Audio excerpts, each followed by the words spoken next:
Shri PT റഹീം. Sir, തൊഴിൽ സാധ്യതകളൊക്കെ ലോകത്ത് മാറിക്കൊണ്ടിരിക്കുകയാണ്. മാറുന്ന തൊഴിൽ സാധ്യതകൾക്കനുസരിച്ച് പുത്തൻ തലമുറ കോഴ്സുകൾ ആരംഭിക്കുന്നതിന് നടപടി സ്വീകരിക്കുന്നുണ്ടോ? Yes minister. സർ, ഈ കോഴ്സുകൾ ആരംഭിക്കുമ്പോൾ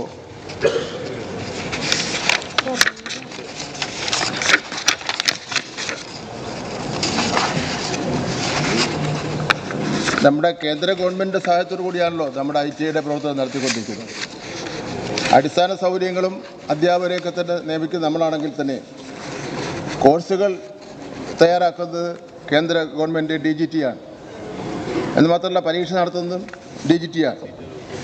അപ്പോൾ ഈ അടുത്ത കാലത്തായി ഈ കേരളത്തിനൊക്കെ ആവശ്യമുള്ള നിലയിലുള്ള കോഴ്സുകൾ ആരംഭിക്കുന്നതിന് വേണ്ടിയുള്ള സഹായം വേണ്ട രൂപത്തിൽ ലഭിച്ചിട്ടില്ല.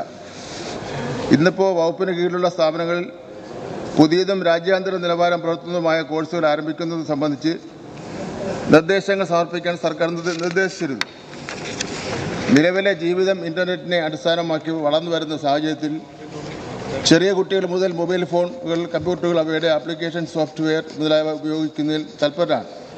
ഈ മാറ്റങ്ങൾക്കനുസരണമായി കോഴ്സുകൾ മാറ്റം വരുത്തേണ്ടതായിട്ടുണ്ട്. പക്ഷെ നമ്മൾ ആഗ്രഹിക്കുന്ന രൂപത്തിൽ കേരളത്തിൽ ഇന്ന് വന്നിരിക്കുന്ന വ്യവസായ രംഗത്തെ മാറ്റം, പൊതുവിലുണ്ടായിക്കൊണ്ടിരിക്കുന്ന വികസന രംഗത്തെ മാറ്റം, ആവശ്യമാവുന്ന തൊഴിലാളികളെ, ജീവനക്കാരെ ലഭിക്കുന്ന നിലയിലുള്ള കോഴ്സുകൾ നമുക്ക് തുടങ്ങുന്നതിന് വേണ്ടി കഴിഞ്ഞിട്ടില്ല. ഞാൻ നേരത്തെ പറഞ്ഞുള്ള കേന്ദ്ര ഗവൺമെൻറ്റാണ്.